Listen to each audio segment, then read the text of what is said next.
का मौसम देखिए ज़रा, इतनी बारिश हो रखी है पिछले 3 दिन से, लगातार कंटिन्यू बारिश आ रही है फिर जा रही है, आ रही है फिर जा रही है। Hello friends, welcome to my new blog. I hope आप लोग अपने घर पे स्वस्थ होंगे, मस्त होंगे और इस टाइम पे मेरा ये ब्लॉग देख रहे होंगे। तो ये मैं जा रही थी बाहर कहीं और ये लिफ्ट मैंने प्रेस करी तो ये ऊपर चली गई है। तो अभी मेरे पास इतना टाइम नहीं है कि मैं इसका वेट करूँ, तो इससे अच्छा है कि मैं स्टेयर्स से चली जाती हूँ। तो देखिए बाहर ना बहुत बारिश हो रही है आज और सब जगह पे गीला गीला सा है। और ये देखिए बारिश बहुत तेज हो रही है, मतलब पूरे मानसून में यहाँ गुड़गांव में बारिश नहीं हुई।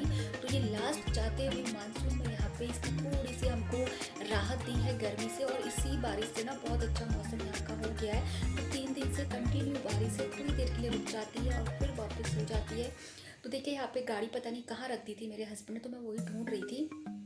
तो ये मैं बैठ गई हूँ गाड़ी पर, हम लोग जा रहे हैं। अभी मैं दिखाती हूँ आपको अपने हस्बैंड का फेस। कितना गुस्से वाला फेस बनाया, क्योंकि बाहर बारिश हो रही है ना, तो ऐसा लग रहा है कि जैसे ये कि इतने गुस्से में बैठे हुए हैं। तो बस हम लोग जा रहे थे, ये सोसाइटी से बाहर निकल रहे थे।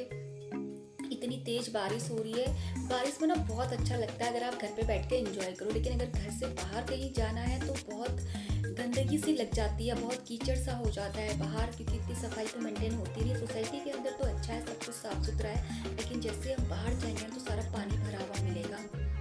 तो ये हम सोसाइटी से बाहर निकल गए। तो आज हम लोग जा रहे हैं अपना मेडिकल टेस्ट करवाने के लिए, जो रूटीन मेडिकल टेस्ट होता है ना, तो वही हम लोग करा रहे हैं। तो ये जो मार्केट है जहाँ पे हमें टेस्ट करवाने वाले हैं ना, ये हमारी वॉकिंग डिस्टेंस पे ही है, हमारे घर के पीछे ही है। अगर हम पैदल आते तो बस 2 मिनट में पहुँच जाते हैं यहाँ पे। लेकिन हमारे पास ना छाता नहीं है और बारिश हो रही है, 3 जनों के लिए 3 छाता नहीं है, तो इसलिए हम गाड़ी से लंबे वाले रास्ते से आए हैं। तो बस ये हम लोग पहुँचने वाले हैं अपने मंजिल की ओर। की तैयारी हो रही है, मैं दिखाता। अरे वाह, ये तो बड़ा अच्छा बना दिया, बर्गर पॉइंट का इधर को फेस कर दिया है। पूजा मैं कब से नहीं आई हूँ यहाँ।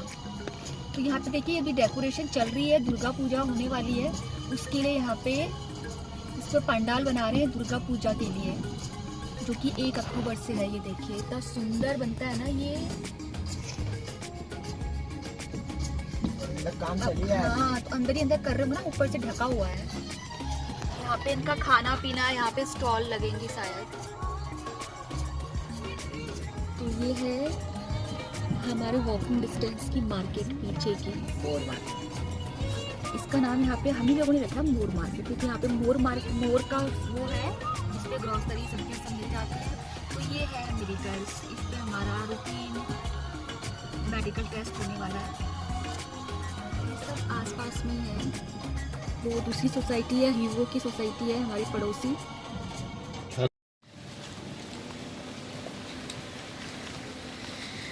पता नहीं ये लोग भागते क्यों हैं बारिश से, तो मज़ा आता है। मैं तो नहीं भागता। छे, वो आ रही है हमारी गाड़ी।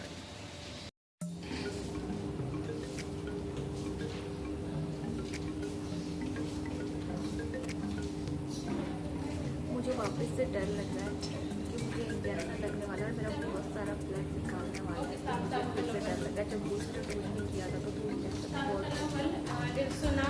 वो वीडियो नहीं देखे थी, जल्दी से जाओ। बहुत घबराहट हो रही है, तो मेरी चीखें निकल रही थी। आज पता नहीं क्या होने वाला है मेरे साथ, भगवान। तो बस यहाँ पे मैं बैठ गई थी अपना ब्लड देने के लिए, और मैं बता नहीं सकती, मुझे इतनी घबराहट और इतना डर लगता है ना जब सुनी लगती है। वैसे मुझे ये मेडिकल टेस्ट करवाना नहीं था। जो मेरे हस्बैंड है ना, उन्होंने जानबूझ के मेरा नाम भी लिखवा दिया रूटीन मेडिकल टेस्ट में। मैं बिल्कुल फिट हूँ, मुझे कोई प्रॉब्लम नहीं है, लेकिन फिर भी जानबूझ के, पता नहीं क्यों, क्योंकि इनको करवाना था। तो ये जहाँ जाते हैं ना, वो मुझे अपने साथ लेके जाते हैं। तो मैं बता नहीं सकती, मुझे बहुत दर्द हो रहा था और मेरे को ना आंसू भी मेरे निकल गए थे, क्योंकि 3-4 बॉटल से एक साथ खून निकालते हैं, तो उसको देख के तो और डर लगता है और बहुत दर्द होता है। बहुत देर तक सुई अंदर चुभी रहती है। और मुझे गुस्सा आ रहा था अपने हस्बैंड के ऊपर कि इन्हें मेडिकल टेस्ट करवाना था तो इन्होंने मेरा नाम क्यों लिखवाया। पता नहीं कैसे हैं। देखो अब क्या, कितना दर्द मैं सह रही हूँ, कितनी प्रॉब्लम हो रही है मुझे। तो ये देखिए ये लास्ट बॉटल थी फाइनली।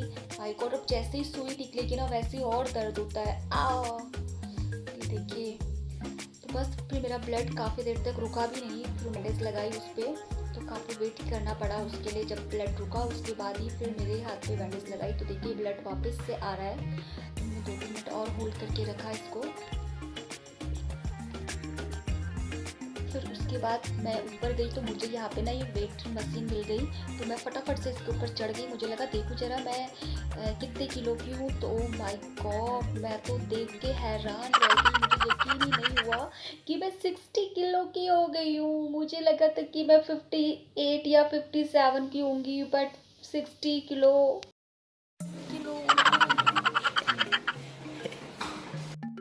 मुझे ना विश्वास ही नहीं हो रहा था कि मैं 60 केजी की हूँ। तो मैं वापस से दोबारा चढ़ी और इन भैया से मैंने पूछा क्या ये मशीन सही है क्या मैं सच में 60 केजी की हूँ। तो फिर यहाँ पे मेरी हाइट नापी गई। तो फ्रेंड्स, आप लोग ज़रूर बताइए कि मेरी हाइट कितनी होगी, आपको मैं कितनी हाइट की लगती हूँ, कितनी लंबी हूँ, ये मुझे कमेंट पे ज़रूर बताइए। फिर यहाँ पे हस्बैंड की भी हाइट और वेट नापा गया। तो बस उसके बाद हम लोग चले गए वापस। तो यहाँ पर मैं हैंड सैनिटाइज कर रही हूँ हॉस्पिटल से जाने के बाद। और हॉस्पिटल के अंदर जब हम आते हैं तो एक अलग सी स्मेल आती है ना, तो यहाँ पे आदि नहीं कर रहा था, तो मैंने इसको भी बोला अपने हैंड सैनिटाइज करो। तो बस फिर हम लोग वापस घर आ गए। बाहर की हालत आज बुरी है।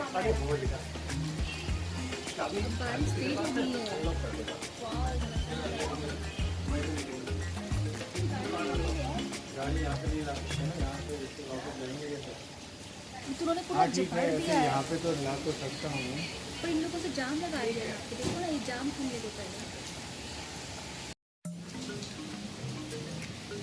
पाल का भागना देखो। फुटबॉल प्लेयर यार, भाग कैसे रहे देखो। रेडी टू भाग। बारिश और ज़्यादा तेज हो गई है। ऐसे भागूंगी, ऐसे भागूंगी, देखना, देखते ही रह जाओगे ऐसा। पापा बुला रहे हो शायद। नहीं नहीं, ऐसी इन अंकुल की तरह मत भागना। अरे यार गिर जाएंगे। धीरे धीरे भागूंगी मैं, धीरे धीरे भागूंगी। तो भाग क्यों रहे हो फिर? चलो 3।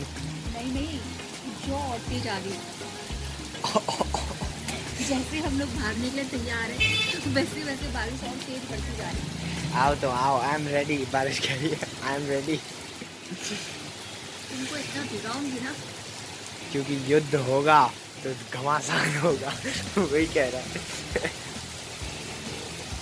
चलो अब। वो हमको बुला रहे हैं, गाड़ी ऐसे बुला रहे हैं, यहाँ से सीधा जाएंगे ना। वो देखो पीछे देख भी रहे हैं। चलो भागो।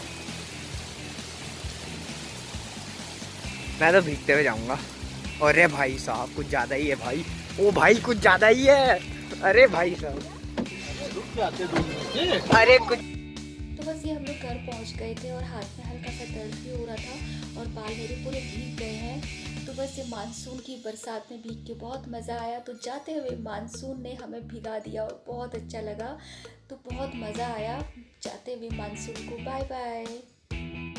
तो बस घर आने के बाद दोपहर की लंच की मैंने तैयारी करी। तो घर पे सब ने बोला कि हमको सांभर खाना है, सबको थोड़ा सा डिफरेंट खाना था, तो इसीलिए मैंने आज सांभर बना रही हूँ फटाफट से। तो मैं इसके लिए पहले करी पत्ता तोड़ लाती हूँ। तो ये मेरा जो गमला है ना, इस पर बहुत सारे करी पत्ता है। और साउथ इंडियन खाना बनाए और उस पर करी पत्ता ना डालें तो ऐसा तो कोई नहीं सकता। ये ना करी पत्ता बहुत अच्छा लगता है। कभी भी साउथ इंडियन कुछ बनाना है तो मैं अपने ही गमले से ये इस तरीके से तोड़ लेती हूँ करी पत्ताओं को। तो मैं यहाँ पे इनको तोड़ लेती हूँ और फिर फटाफट से हम सांभर बनाएंगे। आज का जो मेरा लंच मेन्यू है सांभर, साउथ इंडियन खाने का मन है सबको घर पे, तो मैं इनको तोड़ लेती हूँ। तो यहाँ पे मेरे पास कुछ चावल बचे हुए थे, तो मैं आदि को बोल रही थी कि चावलों को बाहर चिड़ियाओं के लिए और कबूतरों के लिए डाल दें, क्योंकि आज ना बहुत बारिश हो रही है। तो बेचारियों को खाना मिलना मुश्किल होगा बारिश के टाइम पे। तो जैसे कहीं बेचारी जाएँ भी, तो मैंने इसीलिए मैं यहाँ पे ना मैंने की जगह बना के रखी हुई है। तो मैं यहाँ पे कुछ भी मेरा खाना होता है मैं यहाँ पे डाल देती हूँ। और मैंने जानबूझ के पका हुआ चावल दिया है। चिड़िया है, कबूतर, गिलहरी, कोई भी आके यहाँ पर से इतना खाना खा सकता है। तो यहाँ पे ये सांभर मैंने बना दिया है इसका तड़का। अभी मैं इसको 10-15 मिनट और कुक करूँगी। और एक साइड से मैंने यहाँ पे राइस रख दिए हैं, क्योंकि जो सांभर राइस का कॉम्बिनेशन ना बहुत टेस्टी लगता है। कभी आप बना के देखिए, बहुत मज़ा आता है। जब कुछ डिफरेंट खाने का मन करता है ना, और दाल खा के पहाड़ी खाना खा के आप बोर हो जाती हो, तो मैं उस टाइम पे अपना सांभर राइस बना देती हूँ। तो मैं इसे भी 5-10 मिनट और कुक करूँगी। और हाँ फ्रेंड्स, अगर आपको रेसिपी देखनी है मेरे इसका सांभर का, तो आपको मेरे कुकिंग चैनल पे जाना पड़ेगा, GZKR पे। तो बस इसे मैं 2 मिनट और कुक करूँगी। तो ये करी पत्ता मैंने एक टहनी नहीं डाली, इसको बचा दिया है। तो अभी शाम को मैदू बड़ा बनाऊँगी, उसमें मैं खाऊँगी। तो बस लंच करने के बाद इवनिंग में मेरे पास दाल पीसी हुई थी, तो मैंने उसके फटाफट से बड़े बना दिए, क्योंकि आज बाहर बारिश हो रही है। तो पकौड़े या बड़े खाने में तो बहुत टेस्टी लगते हैं, क्योंकि गर्मी भर में पकौड़े और तली हुई चीज़ें कम बनाती हूँ। तो मैं आज इसे बना रही थी। साउथ इंडियन ही आज मेरा पूरा मेन्यू है पूरे दिन भर का। तो बस फ्रेंड्स, मैं अब रखती हूँ, एंड करती हूँ। मैदू बड़ा गरम गरम हम लोग खाएंगे, और थोड़े से मैं अपने नेबर्स को भी दूंगी ये बड़े, इनसे भी लूँगी फीडबैक कैसे बने थे। तो मिलते हैं एक और नए ब्लॉग के साथ। Till then do like, share and subscribe my channel. Bye bye friends.